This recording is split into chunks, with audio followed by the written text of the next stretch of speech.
Spurs finally win at home, a Puskas Award goal nomination, and is the pressure easing? That and more. Welcome to Project Spurs. Oh, the streets are cold and grey, but the fire in our hearts won't stray from the pitch where dreams collide. We'll stand together side by side.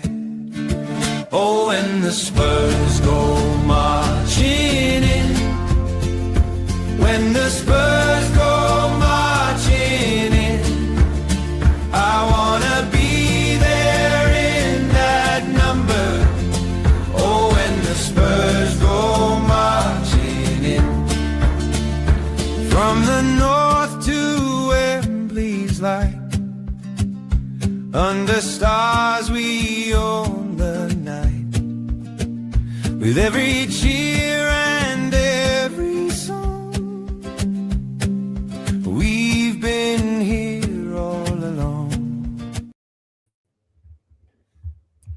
Hello, welcome back to Project Spurs. Viewer, listener, wherever you are, welcome to the show. I'm joined by my esteemed friends and Tottenham fans, Callum, Phil and Si. They're all joining us tonight. We're going to look back at last night's critical Champions League victory, an important 3 points. Tottenham have now won all 4 of their Champions League home games this season without conceding a single goal. Just feels different, doesn't it? Champions League nights at the Tottenham Hotspur Stadium just feels different. That's what I think. Every time I've gone there recently, it's been not the greatest, but I felt last night had a special atmosphere. The team and I will look at that critical game coming up against Burnley on Saturday. And we'll also address what is the elephant in the room. Did last night relieve some pressure on Thomas Frank? That and a whole host of other things I'm sure we'll get into. Maybe a little bit of transfer news as well. But Phil, you joined me last night at the Tottenham Hotspur Stadium for the critical match in the Champions League. It was lovely to obviously watch it with you. I said before the game to you that the stadium is feeling a little bit sort of normal for me now because I'm going there so often, but it must feel special when you don't go very often. Yeah, it does. It really, really does. And yeah, thanks again for what you do. And actually, it was nice to sit in the East Stand actually as well. Like, because the last couple of times I've been there, I've been on the South, and I've done the safe standing and stuff. So it was nice to be back on the shelf. But yeah, like I normally only do kind of four home games a year, something like that, because of living in Germany, plus a couple of European games. And yeah, for me, it's still special, especially to walk down. The walk down the high roads. I always get the train to Seven Sisters, the tube to Seven Sisters, and do the half-an-hour walk down because I love just seeing all the shops and smelling the burger vans. It reminds a bit of the old days of the old lane. In the hawkers down there and seeing the fans walking down, listening to the conversations about who's going to play and the old days and stuff. And look, those nights in Europe.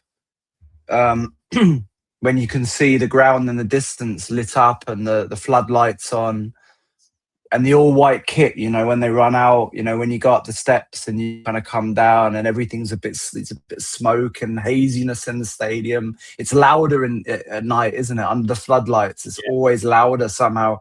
You feel like you're closer to the action. And yeah, that all white kit for me is just still iconic. I love it. I love it when we play in Europe, in that all white kit. So yeah, it's amazing. It's funny, isn't it? When you kind of treat it like that, I think it does hit a bit more.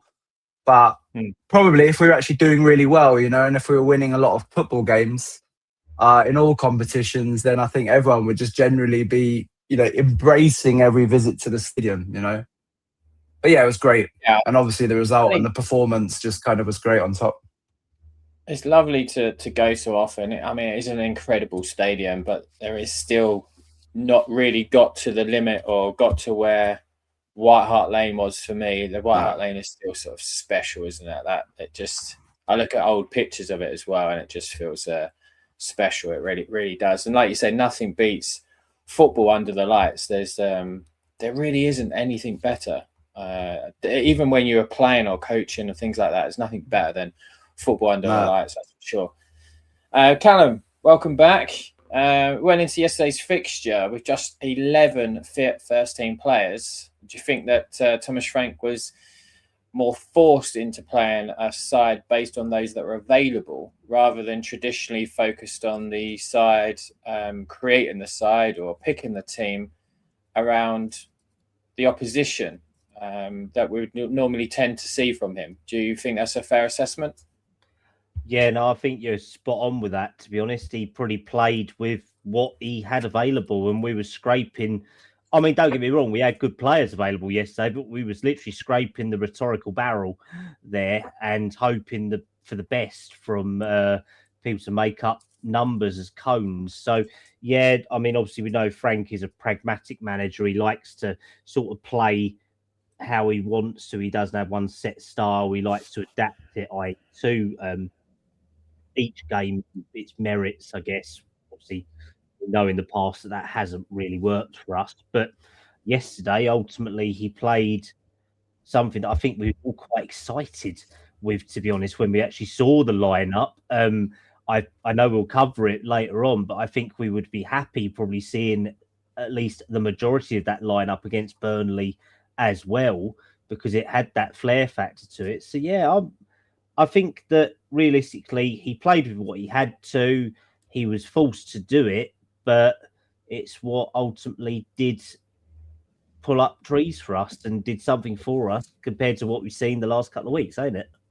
Yeah, definitely. I really do believe that normally he goes in and picks his formation and his team around the opposition. And I think yesterday he was just backwards against the wall, really. And it was like, I'm going to have to pick this side and style or set up, however you want to determine it, based on what I've got. And we're just going to go for it. And I want to see more of that. I want us to see more of us going up teams rather than starting to worry about an opposition that we face. We can be adaptive in games. But Joseph, welcome back to the channel as well. Thanks for joining us. Somewhat dominating first 30 minutes. That was kind of helped with that red card as well. But where's that performance been for the last 4 months? Yeah, I mean, I don't think any of us really were expecting anything like that to come from a Tottenham team, especially a Tottenham team down to such bare bones. Obviously, like Callum said, there was enough quality on that pitch to get us through that game, but still, and the expectations were, really low. I don't think anyone expected anything like that from our team. I mean, let's be honest, from the offset, we were completely dictating the run of that game. We were by far the better team. The link-up play was really impressive. The actual speed of our play just seemed completely different to what we've seen for months. The link-up between the wingers and the fullback was really impressive. I thought Odegaard and Porro played exceptionally well together, especially in that first opening 30 minutes. I thought their link-up play was terrific. The same down the other side. I thought Spence was probably the best player in that first 30 minutes. He had Jan Couto on toast for the first for so long. Jan Couto couldn't deal with him, and that was so impressive. And I mean, especially going into it, it's not like I was sitting there thinking Jed Spence was going to be a good left winger. I mean, I don't think he should be playing left back for us because he just naturally, he's a right-footed player. He should be playing on the right. But I was really impressed with how he dribbled past Jan Couto throughout the game. He was really willing to take him on and actually do what we expect from our wingers. So I was really impressed by him and by the majority of the team. Everyone was giving it their all and everyone was playing really well. There was no poor performances.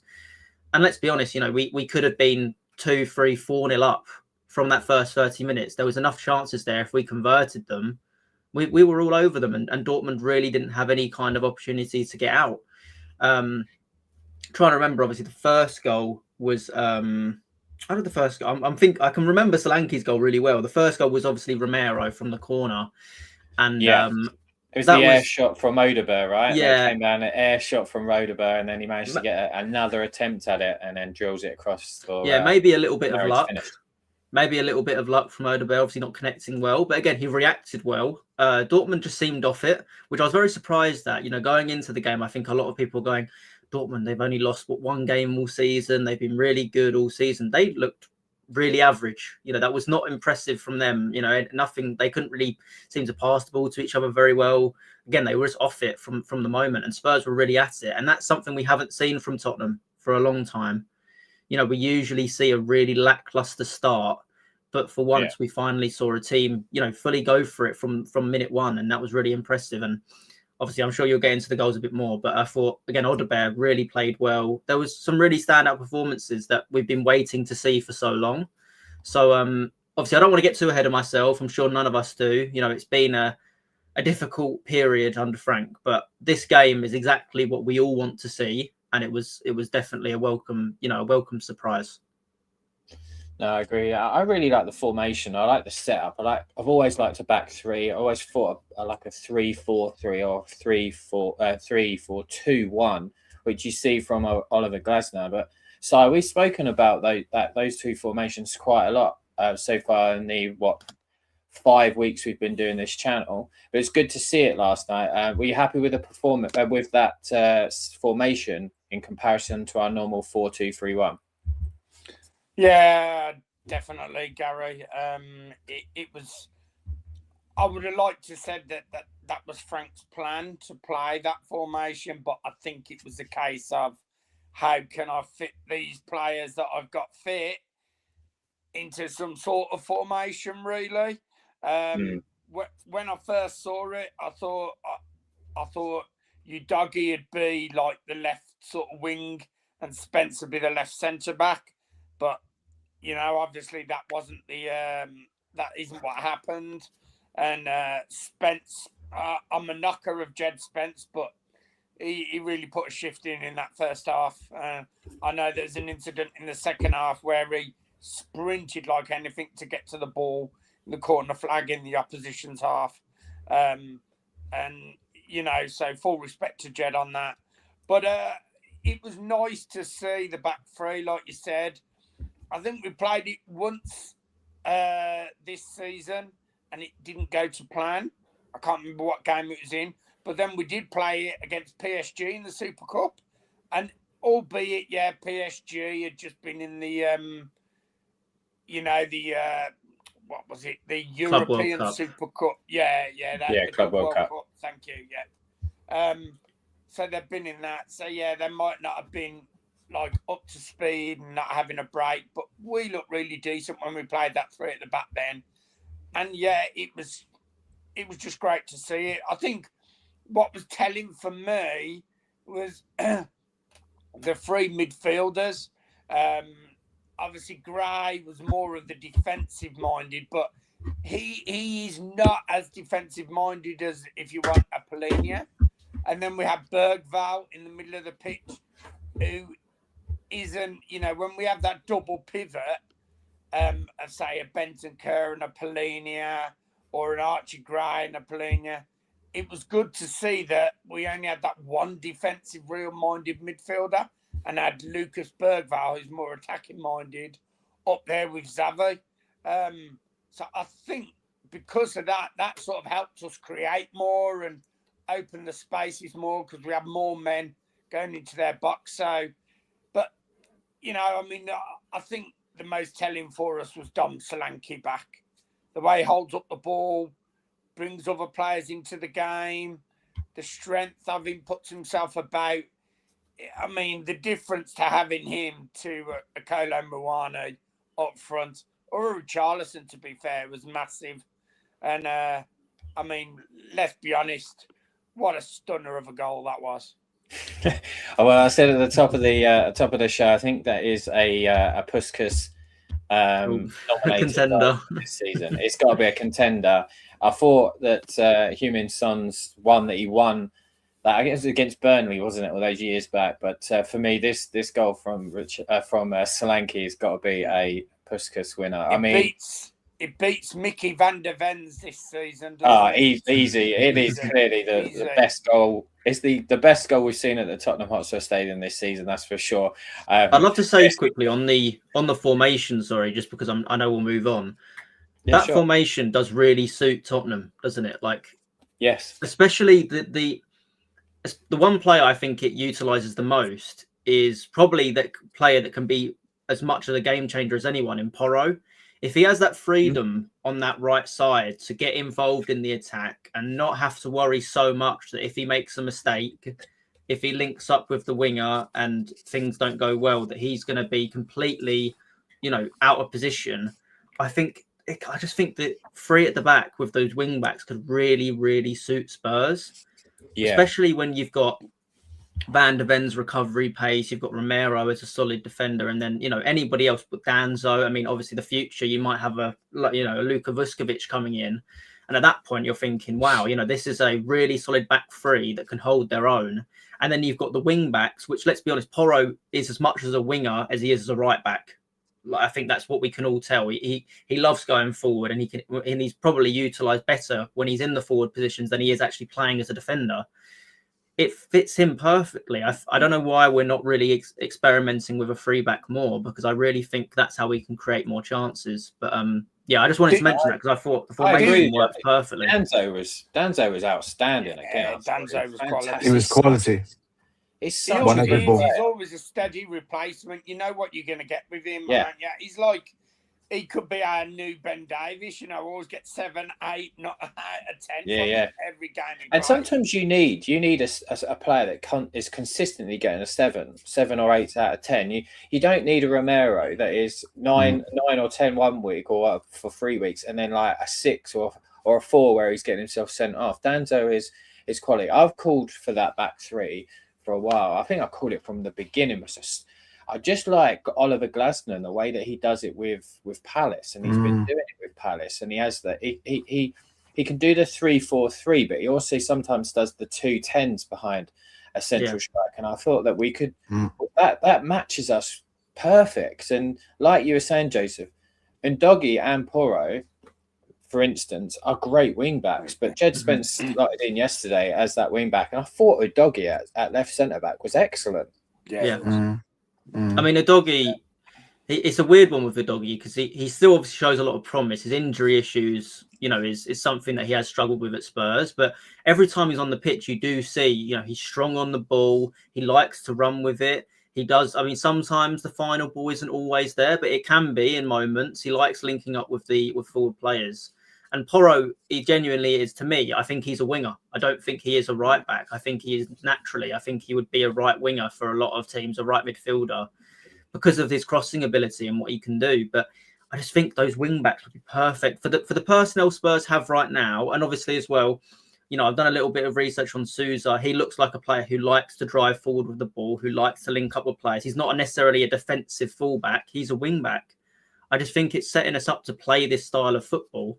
And I think it would really work for Spurs. It gives a little bit more freedom to the attacking players as well, knowing that you've got wing backs supporting you.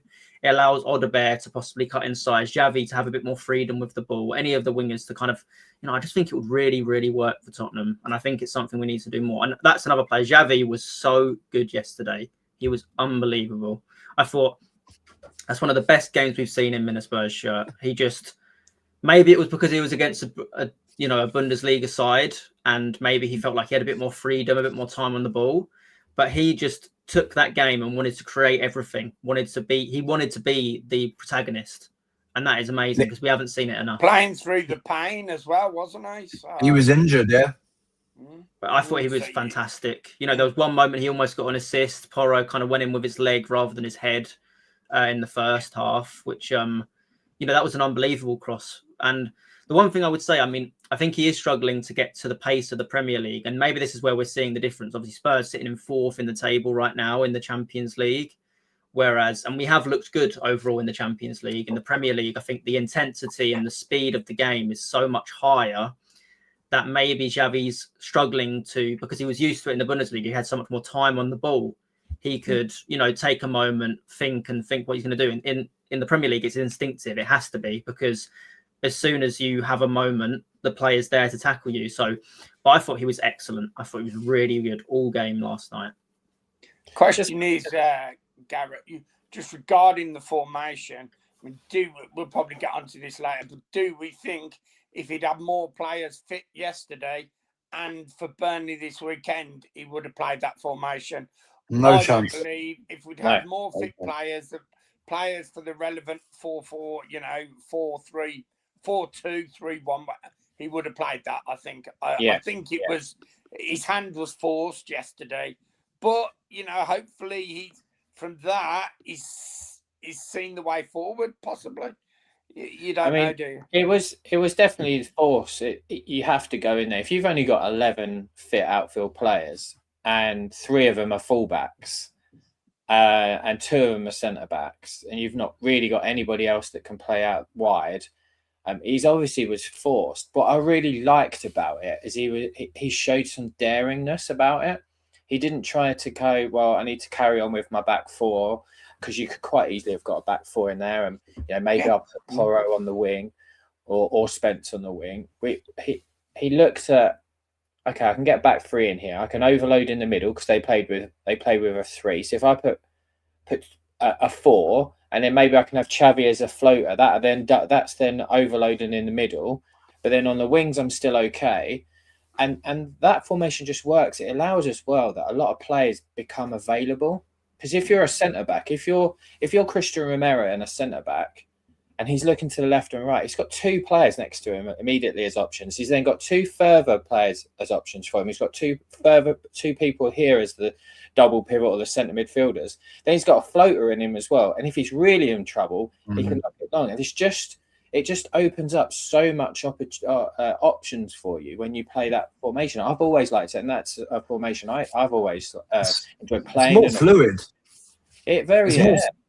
You saw, where we were sitting in the stadium, Gary, you could see that the back 3 was very fluid as well.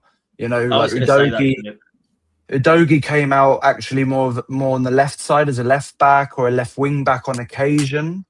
But there was always enough cover, in case if he would lose the ball. But he made himself available. But then he slotted really narrow in. And obviously Romero was kind of going forward as well. Spent quite a lot of time as centre forward as well at times. But the players at the back, they could get more structure and more solidity in there.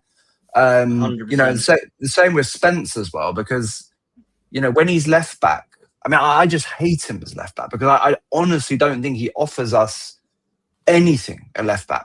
Honestly, I think a complete waste of time, right? But in that role yesterday, he also doesn't need to worry about losing the ball. Same as Porro, he could do his thing, but as soon as he did lose, I think he lost the ball twice, right? And it wasn't really bad, but he just lost the ball twice, and he ran back, but there was more cover because of the way that the formation was set up. And I think we've all been calling for a back 3. And whether it's a 3-4-3 or a 3, you said 3-4-2-1 or a 3-5-2, however you want to kind of define it, right? That back 3 is just so suited to our formation, and we need to I think we need to kind of hope and pray that Frank he takes what we all saw yesterday, and I just don't see it.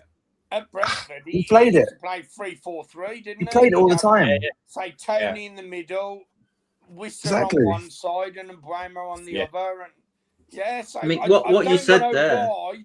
We've got the personnel for it. We've got it. Also with the number 10s. With the number, as Gary said, I think with the number 10s, if he plays like the Glasner formation, right, with one striker, Solanke, with Xavi, and maybe even. Could have just Maddison, Tell. Even any of those. He could play there. All of them. Do you know what I mean? You have just when he plays 4-4-2 or 4, whatever the system is, 4-2-3-1. We just look automatically somehow. We look more. We look rigid. There's no space on the pitch. The players are stuck in there. No movement. Exactly. That and that is what a back 3 kind of always has offered if you have the right players to do it. That's probably why Amorim is wedded to it in some ways, right? Because when he was where was he, Porto or Sporting? I always forget. Sporting. Yeah. Sporting. So when he was there and he kind of won everything and did well in the Champions League and stuff, his squad that he had was perfect for that system. And obviously he hasn't really had the squad at United to do it. I mean, don't want to talk about Amorim now because he's gone, but you know, it does just show how much more flexibility you've got. And with Vuskovic coming back, this is where I was going. Yeah, he fits. He would fit much better into a back three than in a back four. Like massively better, because he's also, you know, he can sit back, he can come a bit forward, you know. Romero, if he's still here at the club, he can go on his charges if he wants, you know. And Vuskovic can just sit in there like solidly and still win all, you know, because he wins all the aerial balls, doesn't he, Vuskovic? He's got like a 90 something winning, you know, heading winning rate or something, which is insane, you know, even better than, like, you know, Danzo and Romero were great at winning headers yesterday. They were fantastic, but you know, he's on the next level. So, but with that formation, it allows Romero to go out. But when Romero went, a couple of times you saw Danzo lead with the ball. This guy covered exactly. Just slotted in Archie Gray on screen. Just slotted straight in, just covered him. Just that extra area of protection. Callum, as well, coming to you on the back three. Like Phil was saying, we've got Vuskovic that can play there. We've got, obviously, Danzo, Romero, Mickey van der Ven. And then we've also got this boy as well, Janai Byfield, that made his debut yesterday. Thomas Frank said about Janai Byfield's debut and whether he was looked out of place. And he said, no, not at all. Janai has impressed throughout the training. The players trust him clearly. They rate him highly. I rate him highly. One thing is to get your debut for Tottenham, the last 5 minutes, 4-0 up, and everything is smooth. The other thing is to get your debut in the Champions League, a big night against Dortmund. We need to win. And he just came in, composed, calm. Wow. His parents must be very proud, and they should be. Callum, your thoughts on Janai Byfield, who we've gone and watched, 3 or 4 times now? When he's playing in Stevenage for the 21s, I thought he was he looked very accomplished. Yeah, no, Janil is definitely someone who doesn't look out of place. And I've seen so many aggregator accounts today on X going, he shouldn't have been on the pitch, this, that. To be honest, as good as Janil is, he was able to slot in as a utility right back yesterday. Porro pushed up into the middle. That's how good he can be. He didn't look out of place. He didn't look like a player who was thrown in from the under-16s. This is someone who's 19, who's had such a meteoric rise that he doesn't look out of place. Even better. That makes it even better, doesn't it? 17. He hasn't even signed professional terms for the club then yet.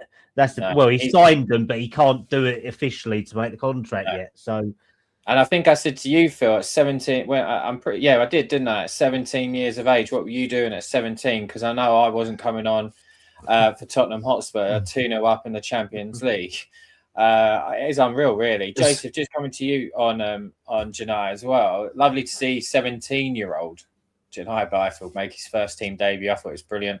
I shared it to my TikTok account of him coming on. He was very gracious in, apparently it's called reposting, my daughter tells me. So we got a little, he has watched it, which is great to see. But he's coming on in an unfamiliar surroundings as a right wing back. But he just didn't look out of place. He is going to be some player.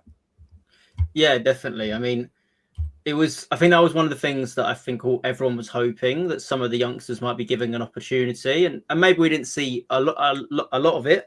But obviously, with Bergvall going off, it gave an opportunity for Byfield to kind of come on and again, you know, like Thomas Frank said, that wasn't an easy position to be in. You know, I think if we're all being honest, the second half wasn't amazing. You know, we kept it professional. It would have been nice to see us dominate the ball, especially with it being 10 men.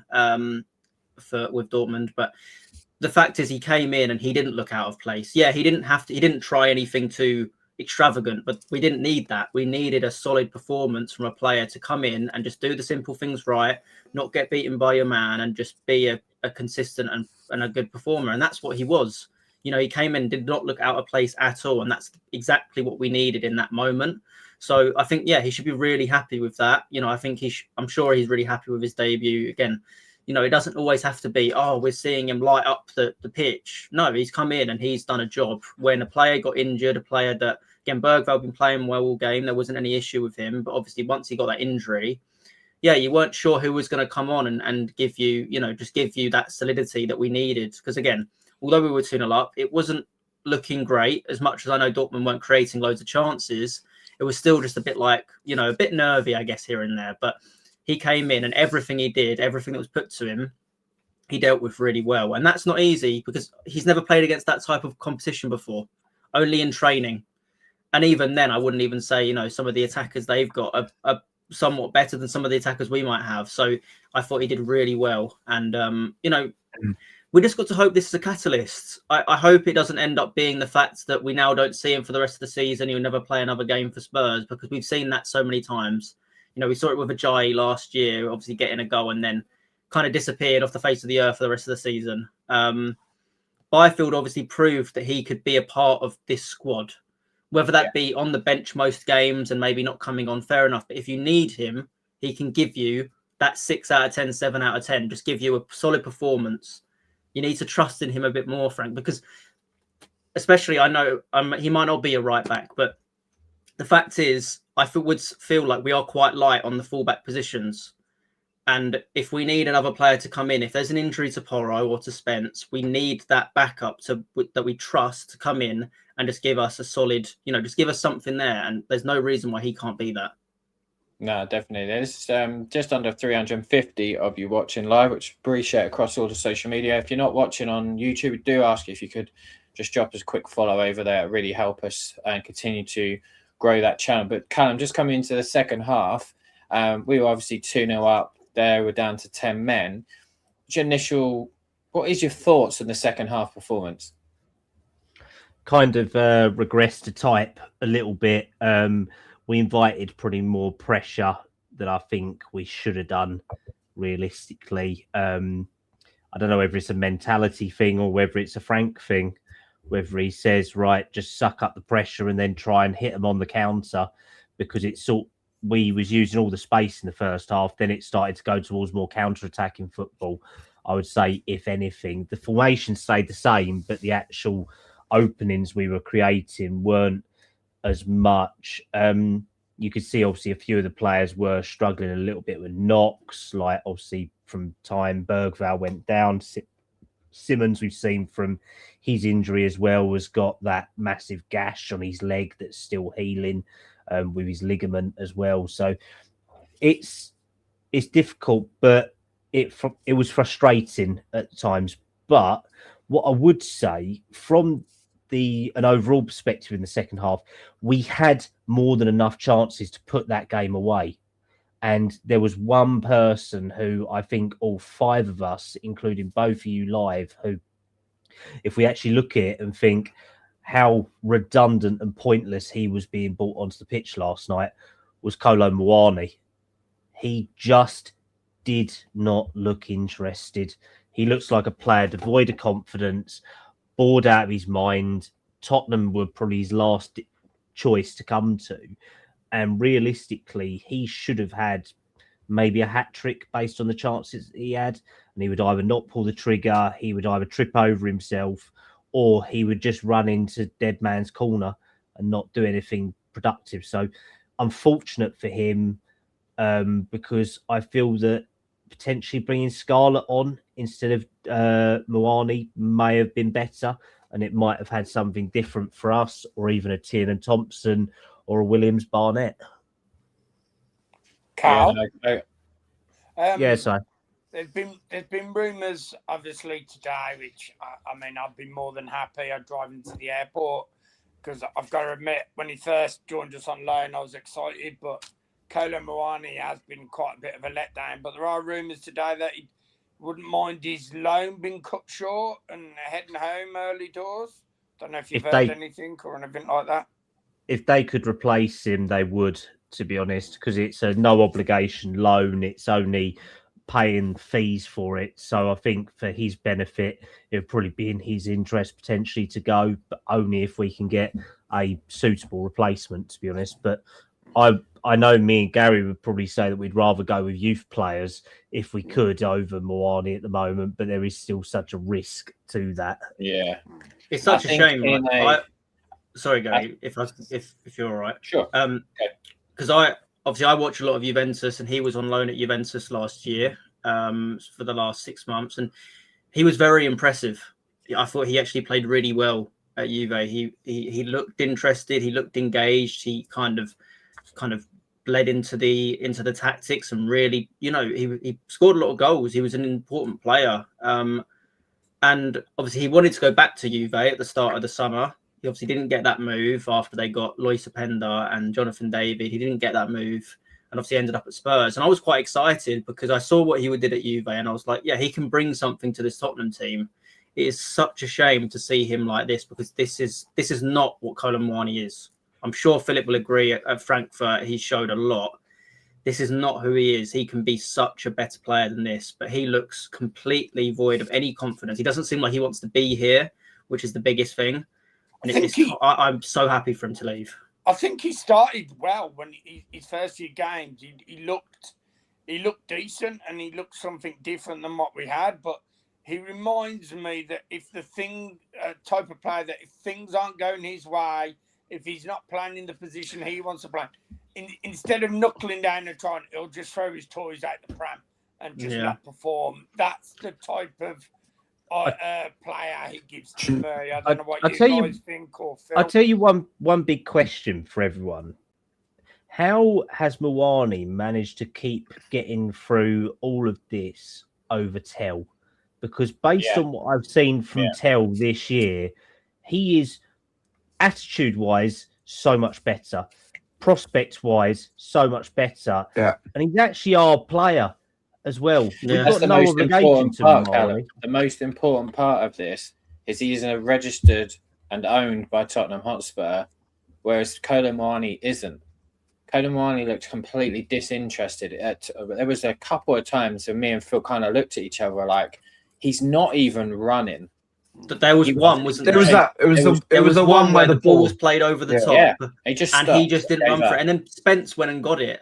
That one, and you heard the groans from the fans. Yeah. He didn't go for that ball. At that point, I was checked out. I was like, get rid of him.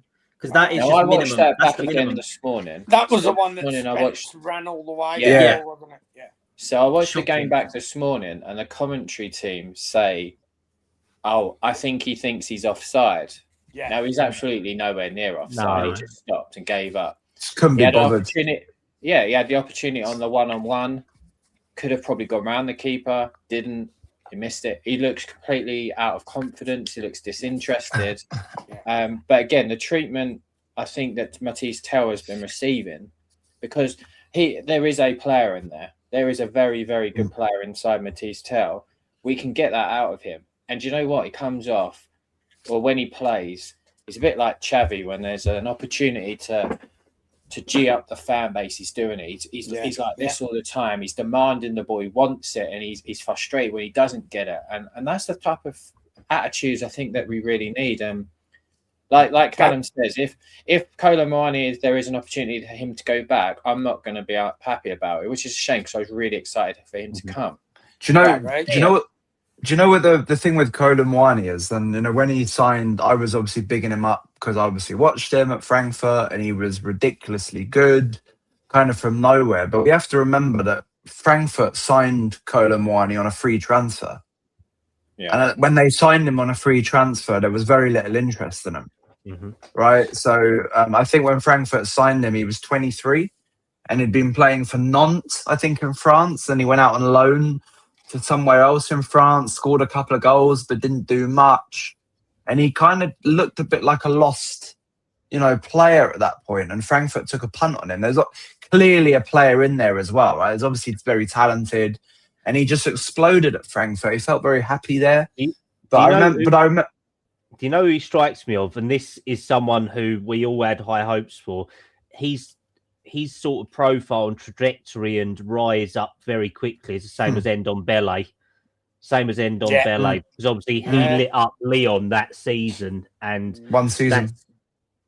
One season, one good season, and it ironic he's French as well. It's sort of a polar fucking opposite or parallel. They remind me like they've got the same temperament. Do you know what I mean? And Dembele would down tools if it weren't going his way, and that's what Arnie reminds me of. That's what ain't down McDonald's yet. Just imagine what Colin Mawani could be like if he had this man's attitude. Oh yeah. Oh, exactly. It's him being disinterested that is a problem. Like I can understand a player being lacking some confidence if things aren't going well for them. That makes complete sense. You know, that's just it's mentality. It's hard sometimes. But a player that just looks completely void of any interest, that's a problem. Like you're playing for Tottenham Hotspur Football Club in the Champions League, fighting for the top 8. This should be your moment. It's against 10 men Dortmund and we're 2-0 up. You should go into one this of our thinking, top earners as well. Yeah, but you should be going into this thinking this is my chance to go and score a hat trick. What better this is a shop window for him too, right? This is a shop window for him because Dortmund could look at him and go, do you know what? Is it Guirassy? Is that how you pronounce his name? Yeah, Guirassy. Yeah. Not sure in him. Maybe we might. Let's have a look at this Colomani, and then we look. Then he tears us apart. Oh, he's available. He's not signing for Tottenham. We might be. You think the World Cup's coming up?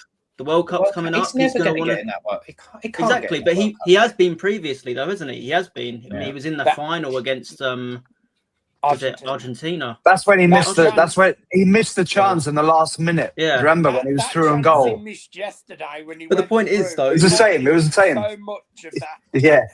But he won't be in the France team. But there's no. I mean, Conor Gallagher's come to Tottenham because he wants a chance of getting into the England team. Like this is your opportunity right now. You've got 6 months to go and prove that you should be in whatever team that you want to be in.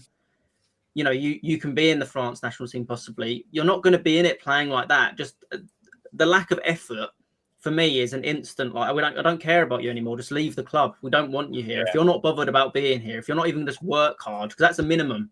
That's a minimum for playing for any club. I mean, I've always said there is a couple of non-negotiables for me. One is being on time. One is working hard, and the other is being coachable. It's 3 non-negotiables for me in anything that I do. And Callum obviously is never on time, which absolutely winds me up. But this is not paid. This is a hobby for us, so I don't take that to heart. But in anything that I do, and then I've been a manager for years and years and years, there are 3 things that are just non-negotiable. You can control being on time. You can control being coachable. And your attitude, I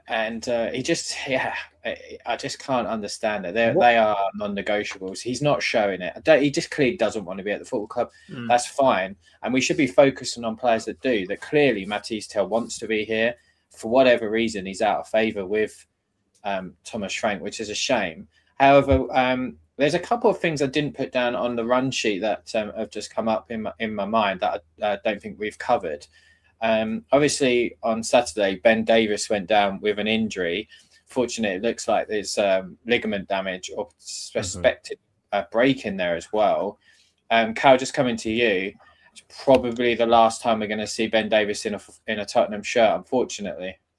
Yeah, I reckon so. I mean, he had surgery this week for a lower stress fracture in, I think it's his left leg, isn't it? So, or right leg. Yes. Yeah, so realistically, he's already had a 1-year extension put on his contract from last year. So he, in essence, is in the last 6 months of his contract. So, I mean, based on that injury, I think we've all had breaks. We know how long these can take to heal. Realistically, he's not going to be back before the end of the season. So I think, unfortunately, Gentle Ben will be leaving Spurs in the summer, to be honest, which is unfortunate because he's that sort of that kind of like Kevin Danso player. It's like that 6 or 7 out of 10 does a really decent job for you, and everyone seems to love him and all that. And I like Ben. He's nothing special, but he's a nice bloke, and he's never had anything horrible to say about Spurs compared to other players. So yeah, if we could, I would say maybe offer him a youth coaching role in the future, get him to do his I think he's done his badges already, so he's probably ready to go on to do stuff. It's just whether he stays with the club. So unfortunately, it's probably the last time we've seen him now. Yeah, I'm pretty gutted by that. I do really like Ben Davies. I know that he's not a week in, week out starter. He is a squad player. I thought he really came in and done relatively well on the occasions he did play. It's just a shame that someone that's been with us for 10 years is his last game for the club is being stretched off at home. It is such a shame. He's going to be 33, I think, next month or in the next couple of months. So it probably is his last time at Tottenham. So just coming to you on Ben Davies, just such a shame and a way to go out, really. Yeah, it is for him. He's 10 years at one club. He's not something that happens a lot nowadays in football. Obviously we signed him from Swansea. When we signed him, I wouldn't. It was him and Danny Rose at the time. And, Danny Rose was at the top of his game then. But, yeah, he's been Mr. Consistent, really, hasn't he, for Spurs over the 10 years? Like we said, 7 out of 10, like nearly every game. I know he's really liked in the dressing room by all the players, thought of really highly. So, yeah, it's unfortunate that's happened to him. It looks like he'll go. Where the end of the season, somewhere like Wrexham would be an ideal move for him with all the Hollywood that's going on there. But it's part and parcel of football as well, isn't it? And it's just unfortunate. It's happened to a real good guy like him. Speaking of Hollywood, Joseph, could you see him perhaps go and spend a year with his best mate Sonny over at LAFC? You never know. You never know really what's going to happen for a player. Again, I think all of us wish Ben Davies the best. I'd love him to stay at the club. He's a good person. He's clearly, a model kind of citizen for Spurs in terms of the attitude. He just seems like a solid guy. And that's the kind of guy you want around the dressing room, whether that be in some kind of coaching role or whether that be as a player. They still have player coaches. I'd have him for one more year. Knowing Tottenham's injury issues, I'd have him as one more year. If in case we desperately needed him, he can come in and do a job. And if not, he's there as kind of coach and again, grow as a, there's no he'd be a similar guy to Ryan Mason, wouldn't it? In the same kind of feeling around Spurs. Everyone likes Ryan Mason. We want him to succeed. He's kind of developed his coaching career at Spurs. And I'd love to see Ben Davies do the same. If he wants to obviously carry on playing football, don't blame him on that. Go to Wrexham or go again abroad and go and enjoy another season, go get a payout. That'd be great for him. But still, I'd love him to be involved in Spurs at some point within his footballing career if he carries on with that. So, a real shame to see him get injured. Again, I think realistically, we're all probably thinking, he's a solid player for now, but we do need to improve. We do need to get better. He shouldn't be a part of the team's. He shouldn't really be a part of the team right now. If we're all being truly honest, as much as he has been serviceable, we should be aiming a bit higher than that. But it doesn't change that he's been a solid person. I think we need those people around Spurs right now, especially when we don't truly trust and truly love everybody being involved in the club. Having those players that you do have some kind of, connection to would be a good, a good feeling for the fans. Yeah, Phil, just going to you on Ben Davies. Isn't it nice that if he did stay on at the club, it'd be in more of a coaching capacity? We'd have had Matt Wells, we'd have had Ryan Mason, we'd have had Ben Davies, and they're all people that just bleed and love Tottenham Hotspur. And like Joseph was saying, they're the type of people you want at the club, because I know, looking at Ben, he loves this football club, and I look at maybe Thomas Frank, and I think, I think he does. Can I just say something on like ex-players like staying with the club, and kind of progressing in some shape or form, right? We've obviously got the ambassadors, we've got some of the old legends, who are kind of ambassadors of the club. Ledley, as an example now as well, like more recently. But if you look at Dortmund yesterday, they've got, Lars Ricken there as their sporting director, who's obviously very highly rated, I know myself and Cal especially like a bit of Lars Ricken, you know, for Spurs. But they've got another sporting director, right, who's kind of a bit more on the operations side, who's Sebastian Kehl, right, who played for Germany as well. He's also an ex-Dortmund kind of legend, right? But you know they've promoted those players into their setup, and they live and bleed Dortmund. You know, they understand the fans, but they've learned, you know, how to do business, how to build, you know, all that kind of stuff, right? Apart from the fact that both were kind of captain material as well. If only we could do that, you know, just like, yeah, coaches, as you said, great, you know, but if only we could bring some ex-legends, you know, ex-players that played for us for a significant time into our corporate structure, let's say, right? You know, to keep let's that. Be honest, they'd be the ones that would. They'd be the ones who would sell Tottenham to anybody more than anyone else could. Like, they live and breathe the club. They love the club. They would want, you know, let's say a sporting director, or, you know, they're the ones who would go out there and go, you should want to be at this club because this club is amazing. Whereas when you've got Vinay or Fabio Paratici coming in, you know, he has no affiliation with Spurs. Obviously, he's got a job to do and he will do that job. But those players truly believe it rather than are just trying to sell it. They mean it, because Ben Davies has been here for 10 years. He could have moved on at some point and he never wanted to because he loves Tottenham Hotspur Football Club. Callum, just as well, that's the sporting director that Phil's talking about in Germany, where his ex-players, that is a German thing, though, isn't it? That happens quite a lot. You know, Dortmund and Munich do it, and they do it regularly. Why did England not do these things? Look at Oliver.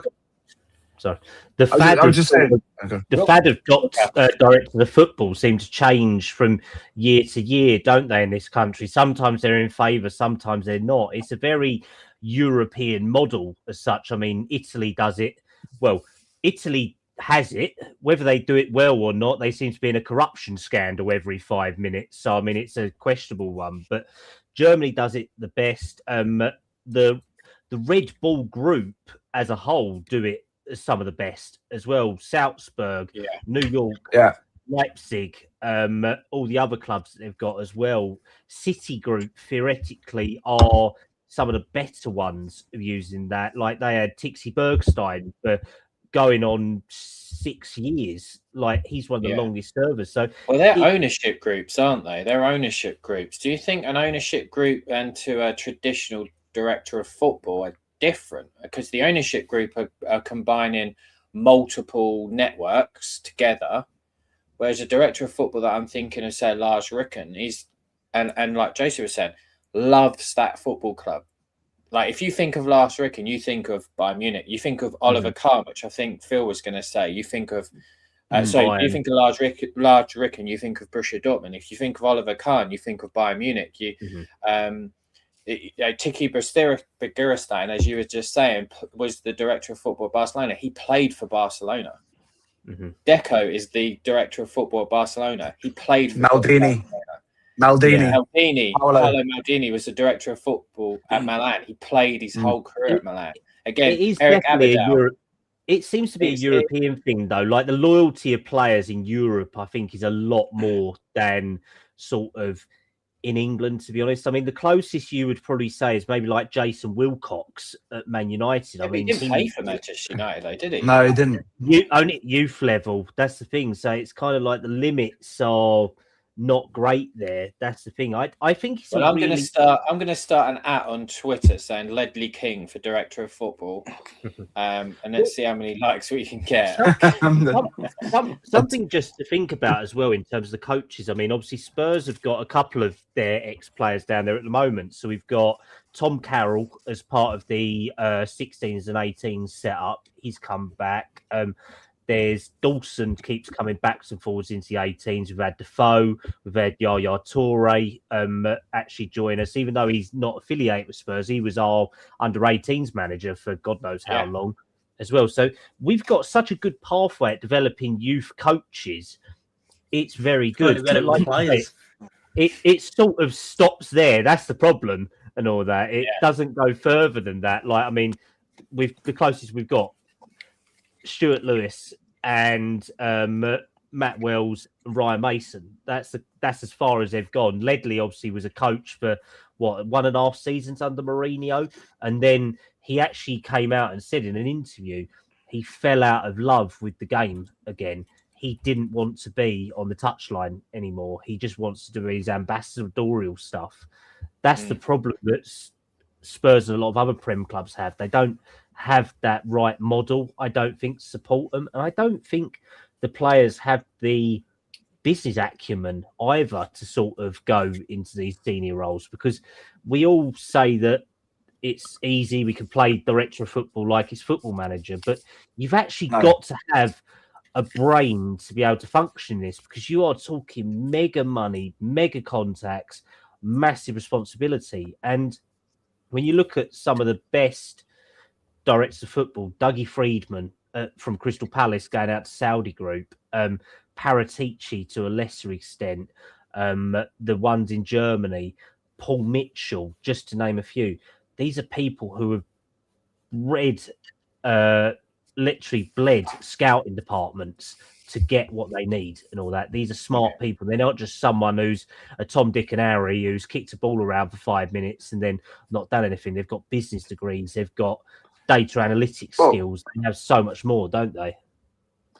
You've hit the nail on the head, though, right? Because at the end of the day, in all of those teams, like in Germany, as an example, some of those players who are, let's say, I don't want to say that they're cleverer, right, or more intelligent, but you know what I mean. They are a bit more, you know. You can tell, you know, when you exactly. Yeah. When you interview them, you know, through their careers, they come across better in the interviews. They're better spoken in terms of how they can express themselves. Some footballers, at the end of the day, aren't, you know, still. And those footballers that are, and if they were kind of favourites, they kind of, that route is almost made for them a bit. And I was going to say Oliver Kahn as an example before. You know, Oliver Kahn, obviously one of the best goalkeepers ever, world class, you know, but he always demanded respect. But he always knew that he's gone and done punditry and stuff, right, as well. But he knew that he was set to kind of go in and build teams, you know, and learn how to work with numbers and stuff. You know, you don't need to be a qualified accountant, right, to be a sporting director, but you need to be able to learn or be able to understand all of that stuff. And just so you know, Ben Davies has a degree in economics and business. Yeah. So there you go. Well Ben Davies was director of football then. I mean, realistically, you know what he's like though, right? Ben Davies. The two people I'd look to come back as sporting director for us would be Sonny or Hugo Lloris, because both of them are immensely smart people and have that. I mean, Harry Kane, quality player, but you'd have him as club ambassador. You would, or as a coach. You wouldn't have him as sort of your front man of your club as a sporting director. But whenever you listen to Hugo Lloris, a very smart talker, demanded respect about the French team.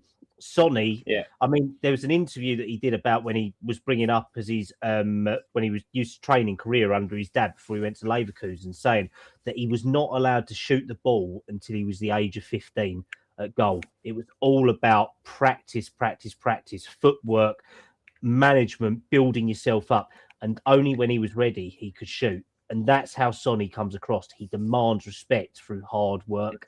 That's how I think you've all hit really well in terms of those people or ex-players you've talked about.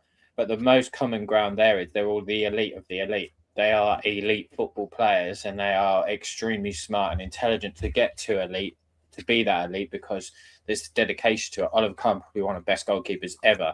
You know, Deco was an incredible football player, and Lars Ricken. I mean, what he hadn't won is, well, it's won everything really. So I think that's this conversation we could go on about all day. It was one I just wanted to talk about Ben Davies before we moved on.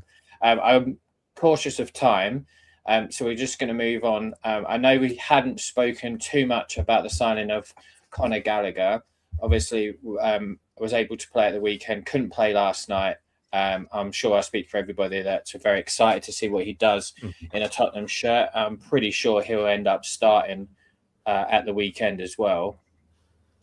But Si, just coming to you, just back onto last night's game. There is 500 of you watching right now, so we all do really appreciate you checking us out. But last night, second half, saw us sit back a little bit too much for my personal liking. We could have got ourselves in quite a bit of trouble, I think, if Dortmund had scored. But Colin Moani, Pedro Porro, and Xavi Simons all had opportunities to see the game off. We just need to be more critical in games. More clinical. We I think that's been an issue for us for quite a while, really, a long time, is how clinical we can be, especially when we create a lot of chances. I was a little bit worried as well that second half. I did think we sat back, too much.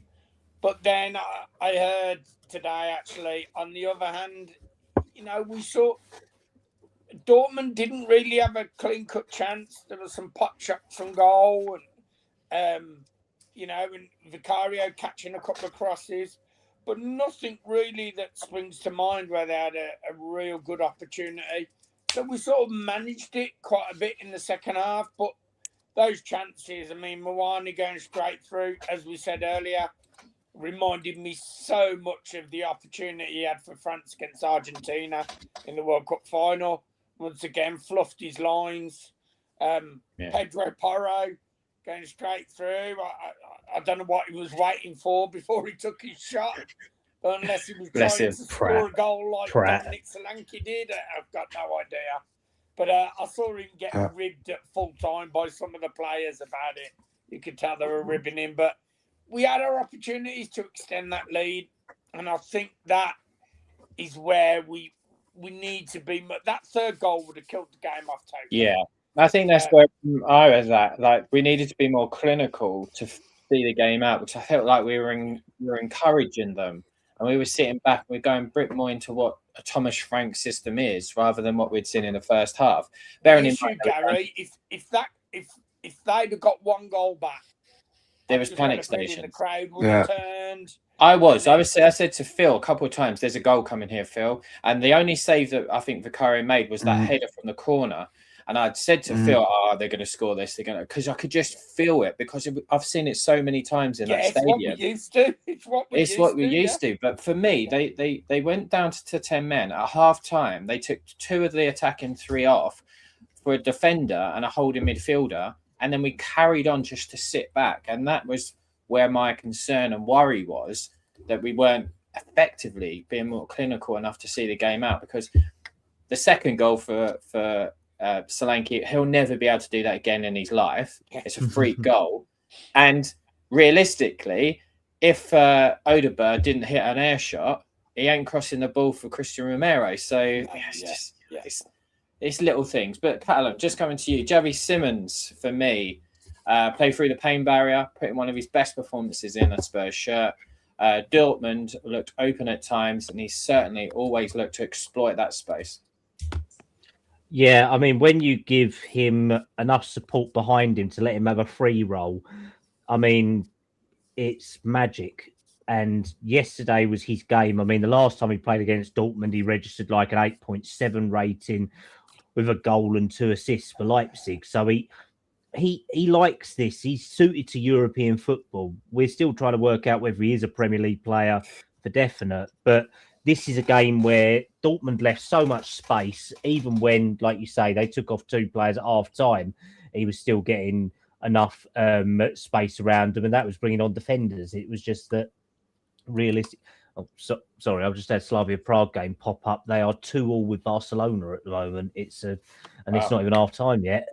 But yeah, Simons just literally has so much free reign.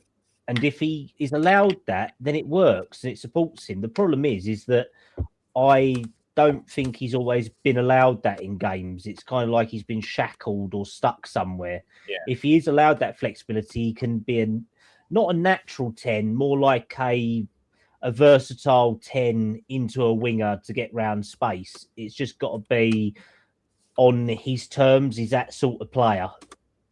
It's a free role, isn't it? It's what you essentially need to give him. You need to give him that free role. You look at the way that he played against West Ham, played in the number 10, and then in the second half Thomas Frank went to that diamond formation where Conor Gallagher was at the point of it, and you had Basuma at the base, and then Xavi was out on the left. So he's constantly being moved around. But this is why I like this 3-4-3 or 3-4-2-1, whatever you want to call it, because it allows Xavi to move around and he can demand and create. But Phil, just coming to you, Thomas Frank said after the game, I asked the fans to please support, especially in the first half. You felt there was a little bit of that magic European night all over it. I felt the atmosphere was great. We were both obviously there, especially from the first moment, from minute one. Crowd were fully behind the team, and it has come across well on TV because I asked a few people. So Frank got what he asked for. But Phil, does he really need to ask for that? Not really. I mean, it's it's embarrassing really that he has to even talk about it, right? At the end of the day, he gave a few waves, didn't he, at the end of the game as well.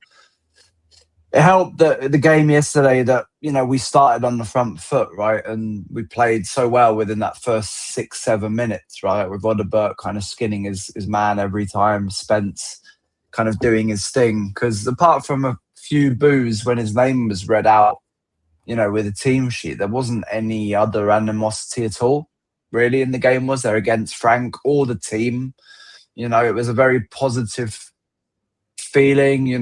When I sat, up in the other bit, right, in the first half, like everyone around me and around us was positive, was feeling good. And I think that was just through that injection of positive play, right? That's what happens when you play good football. That's what fans pay good money to go to the stadium for, isn't it? And pay good money to get Sky Sports or whatever other, channels they, get subscriptions on, right? To actually watch Tottenham playing nice to watch, exciting football. And everyone was super happy. And Frank was probably quite lucky that we started the game like that. If we'd, started the game like we did against, West Ham or Villa, it probably would have changed very quickly. Like if Dortmund had a number of chances, and we couldn't even get a hand on the ball, then I think it would have, degenerated very, very quickly. But look, it's a shame that he kind of has to ask those things. To be fair to the fans, he, as I said, he waved at the end of the game. He clapped the fans, and the fans were actually pretty good, back towards him. And I was worried before the game. Well, rather, I thought it a bit unfair on Frank to kind of give him this game, right, after all the rumours at the weekend, because, we all thought he's going to go out there and get absolute pelters. He's going to get like so much abuse from the fans that kind of no one's ever seen before, right? But he didn't. That's the reality. And he had to still show, bravery, right, to kind of face that game. Like you can only imagine what he must have been feeling, right? Doing training on Monday with all that pressure in the background, and as you say, the guy from Tavistock, kind of around the training ground as well. Do you know what I mean? Like. Yeah. Anyone who's kind of, worked in obviously worked in companies and business situations, hiring, firing, there's always a certain amount of nervousness in the background, in terms of what's going on. And I have to say it, I have to give Frank some, kudos, right, and respect, because it seems like he dealt with that really well. Also before the game. He obviously got that team set up for that game as well, and they delivered on this kind of new way of playing. You have credit. As he was walking down the tunnel at full time, all the fans were putting their arms out for a high five from him, and you could see he was so happy. I think a lot of it was relief as well, but I felt happy for him really. Because he does. Yeah, I think we all do. I don't think any of us think that he's a bad person. I think he's a lovely guy. He's obviously clearly highly intelligent. I just don't think I still haven't changed that opinion. I'm absolutely happy to have my opinion changed. Just don't think he's the right man for Tottenham. But it was nice to see that he got that performance because, as Phil said, that there would have been a really terrible atmosphere had we have not got that first half an hour. He did get booed at the beginning when his name was announced. There was boos. It was quite loud. I don't know how it came across on TV, but it was quite loud in the stadium. However, because we played, the crowd got more and more excited and more behind the team, and because we won, there weren't as much. Now, he didn't go over to the south stand. No. Clap that I see. He kind of stayed quite close in and around. But let's address the elephant in the room. Thomas Frank is and continues to be under immense pressure to stay as Spurs manager. Reports are that it's the game-by-game situation with Tavistock Group CEO Nick Bircher making it clear to Vinay and Thomas Frank of the Levy family's feelings on the current results and performances. So just a quick one for all of you, because I am conscious of time. Are we just holding on at the moment, Callum, for better options, or can Thomas Frank turn this around? I think it's 50-50.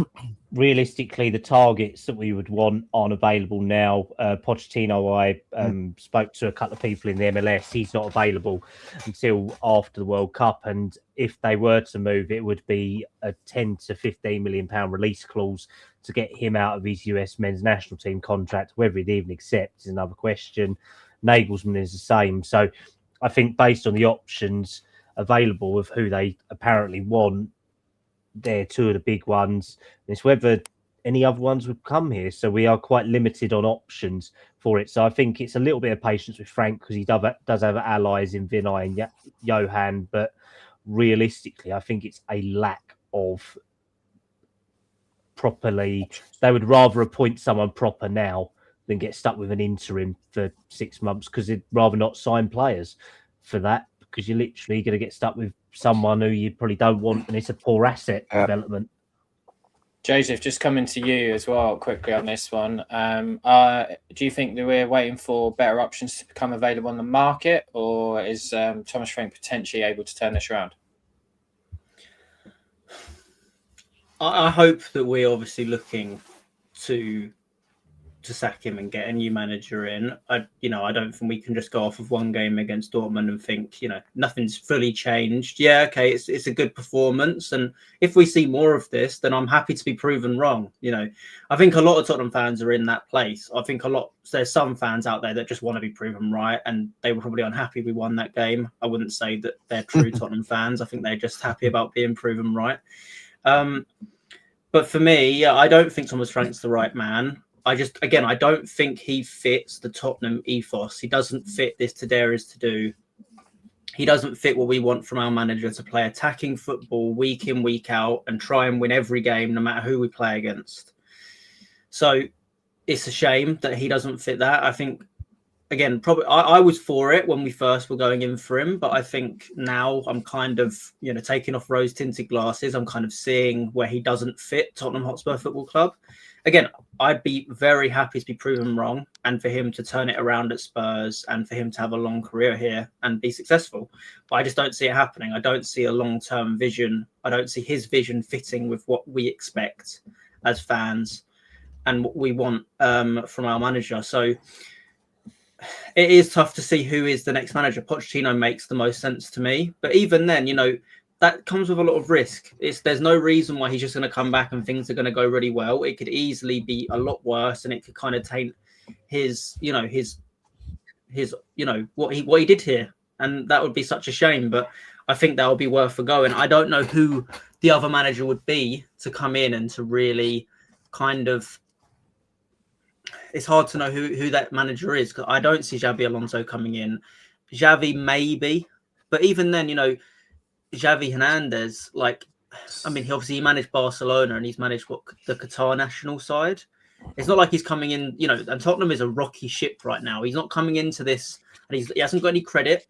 He's coming into this in a similar sense that Thomas Frank was, and we're just expecting him to start making, some magic out of what isn't the best situation. So it'll be very tough. The one thing that's still frustrating me, though, as much as I know the manager is an issue and we need to see that resolved, however that goes, we need to see some signings, and we're not seeing anything, and that is really frustrating me. I know there was some weird link to Somerville today, which seemed very strange to me, and it doesn't look like that will be happening. I don't know what you two have heard on any kind of rumours and signings, but it's now what, 9-10 days until the transfer window finishes, and we are not seeing anything.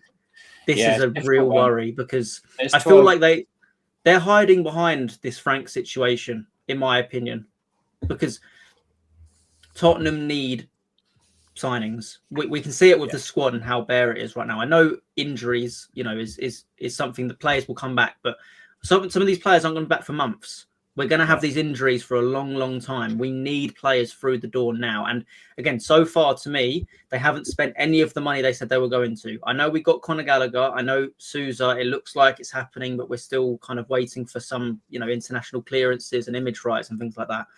But so far, we've basically got the money. We've spent the money that we got for Brennan Johnson. We apparently have this £100 million war chest. I know you want to sign the right players. I completely agree. But right now, we need some bodies.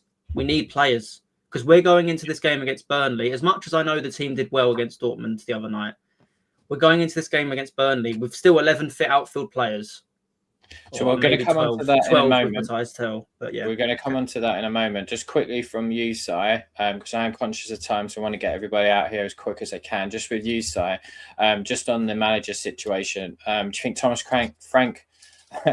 Frank can turn it around, or is there a particular manager that you're perhaps hoping for? Do you think they're basically waiting for somebody? Yeah, I'm like you guys. I'm on your Pochettino bandwagon. I love the guy. Made me fall massively in love with my football club again when he took over, and the passion he showed for us. But that's not going to be, and I knew that we wouldn't be able to get him until after the World Cup. So, I mean, regarding Frank, I think it's on a game-by-game basis, to be honest. He'll see the Burnley game through now. If we can still hopefully put in that type of energy and that performance, then he'll see the Frankfurt game, and then obviously we've got that tough 4 Premier League games on the trot.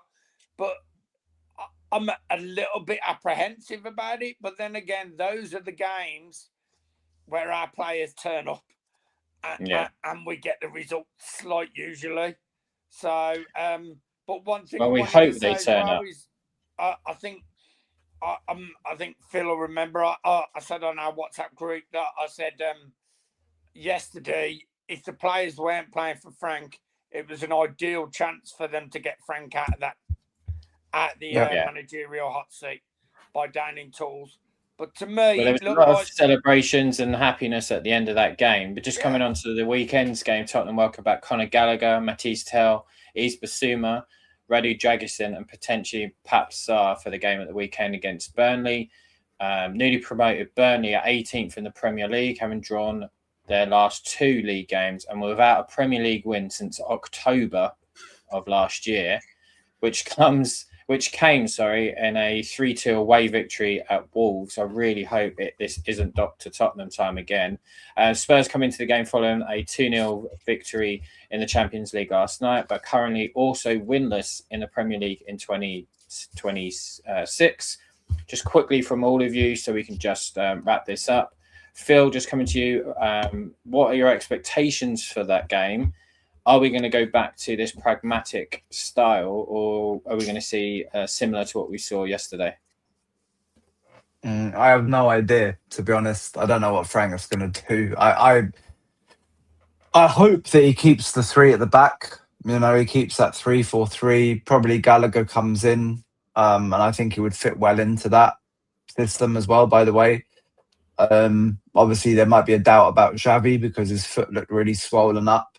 So, he'll have to work out who to kind of play in that. But that 3-4-3 would probably be a bit more flexible then as well with regards to number 10. Maybe it is Odebert in, this time, or Tell comes in, which he deserves. It's an interesting game because it is obviously a must-win. We need the points in the league. Frank needs to build on that result yesterday and the performance, especially in the first half. If we lose that game, then Frank is gonna get fired, isn't he? Because the points in the league are vital now, and you know, if West Ham win at the weekend, it's what, 7 points then, you know, to relegation zone. There's no choice apart from winning. The thing is, if we win, just generally, if we win that game and we actually play all right, you know, and then we go to Frankfurt, who actually I think they've just gone out of the Champions League, Yeah. with an awful performance by the sounds of it. They lost to Karabag, got 3-2. Yeah. They're now completely out of it. They can't get qualified at all now. So and they've just sacked the manager as well, right? They haven't got a manager, so and they won't have a new manager in place by that game, I doubt, next week. So, you know, you'd have to think there's a good chance of us winning that one, and then it's Man City. And you know, I think for the game on Saturday, I just hope that Frank does set up, but I think, unfortunately, we're going to go back to being pragmatic, you know, more pragmatic and not getting enough of the ball. And if that's the case,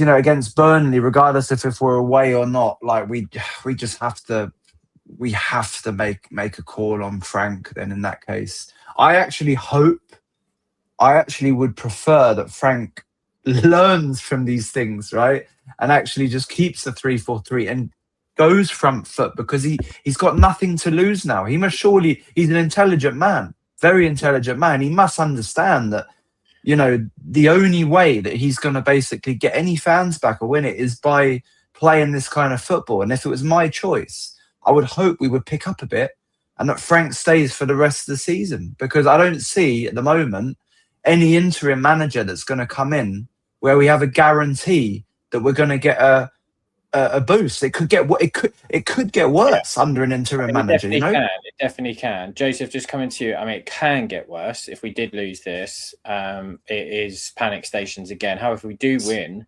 and he doesn't learn from sort of what he did yesterday, and maybe let's say he hasn't changed his ways, going into February is a really, really tough time, and we could see ourselves fighting relegation.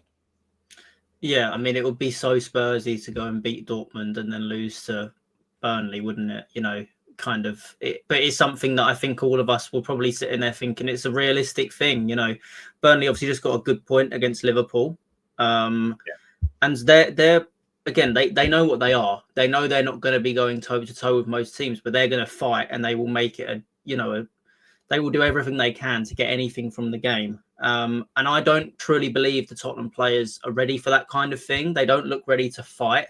They look ready to kind of play nice football. Again, Dortmund, I thought it was actually, we suit European football because our players like having time. They like having to be able to express themselves. They do not like going into a cage fight with a team like Burnley who are going to give everything they can, no matter what. And but the problem is I don't see Frank getting sacked if we lose that game, because that Frankfurt game is so vital. If we can get a point, or if we get a win, we're a guaranteed top 8, and that is vital for Tottenham, because if we get that, that's 2 less games going into the rest of the season, and it puts us in a good position for the, in the Champions League as a whole. I mean, let's be honest. I think we'd all think we're going to get knocked out at some point, but missing that round is quite important. So it's important financially, isn't it? The most important part of it is financial. I mean, after the game yesterday, we were clapping everybody off, me and Phil, and then we turned to each other singing the Tottenham song, going, "We're going to win the Champions League," in jest, with a few people looking at us like we were idiots, which we are, but I thought it's all fun to dream, isn't it? We got to. I mean, let's be honest. I don't know. I'm sure people did probably think we could win the Europa League, but how bad that season was, I don't think anyone was sitting there going, "Yeah, we can win the Europa League." You just got to go for it. You never know what can happen. You never know.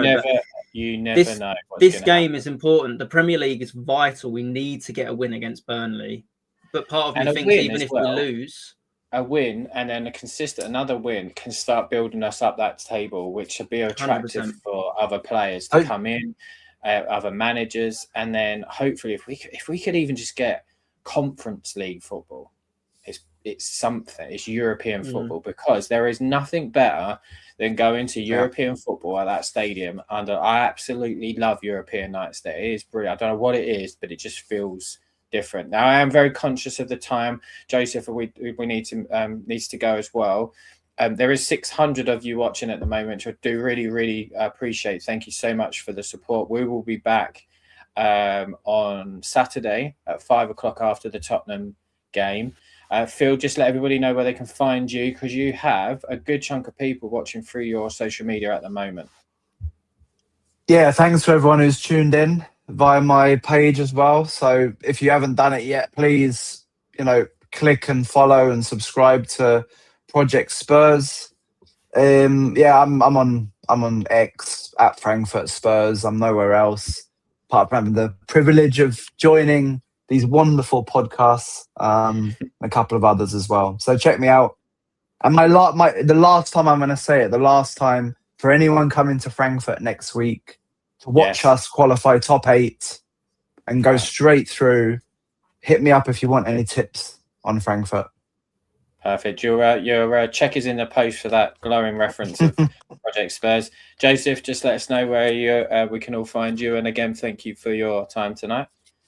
Yeah, of course. Thank you for having me. It's been great, being involved with this podcast, and it's great to see so many people enjoying it. So, I've got a lot of great feedback from it, from friends and family. They're really loving it, and as well from followers. It's really great to see so many people enjoying it. If you want to follow me, it's JosepTHFC on X. Again, just really looking forward to more podcasts here, and hopefully again we get some more positive results like we saw. I know this is kind of late news, but I just saw I was just about to bring that up before Callum put out that Bergwijn is going to be out for 3 months. There is it's unconfirmed. It is from a German. It looks like a German site. I mean, it does have 250,000 followers, but they're reporting that Lucas Bergwijn said to me it's 2 to 3 months for an injury picked up last night, which is again just awful news for us. I don't want to leave it on a sour note, but we're going to anyway, because we're going to leave it with the Brummy Spurs fan over there. So please let everybody know where they can find you. Yeah, cheers, guys. Loving being on Project Spurs, talking football with a great bunch of lads. Yeah, can't beat it. So, if you want to follow me, it's at Brummy Spurs on X. And, give me a follow and we'll chat Spurs. And I look forward to Saturday when we can all catch up again and hopefully talk about 3 points. Let's hope so. There is, again, 600 of you watching at the moment. Thank you again so much. We'll be back on Saturday. And as Si said, hopefully 3 points, because if it isn't, don't know what I'm going to do on that stream. But anyway, as always, come on, you Spurs. Oh, the streets are cold and grey, but the fire in our hearts won't stray from the pit.